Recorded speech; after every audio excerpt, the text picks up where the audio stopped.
সকাল আজকে সানডে, চলে আসছি মালকানগিরি মাটন নেওয়ার জন্য। পুরো দেখাই দিচ্ছি। ছোট আছে নেই, এই পেশেন্টটাতে নেই, এই পেশেন্টটাতে নেই।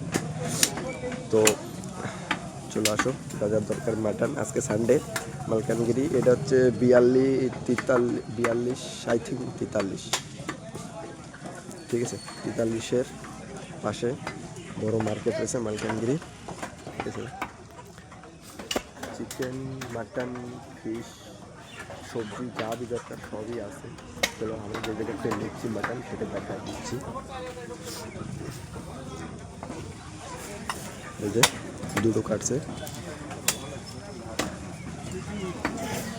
আমরা আইসি প্রায় একটা 10 কিলোমিটার দূরে, ঠিক আছে। মাটন নিচ্ছি, আমাকে দুটো পাওয়া যায় কিন্তু তত ফ্রেশ না হলে তত নিজেদের ফ্রেশ কাটবে বলে এগুলো চলে আসছি। চলো আমি দেখা দিচ্ছি। চলো পরে দেখা হচ্ছে।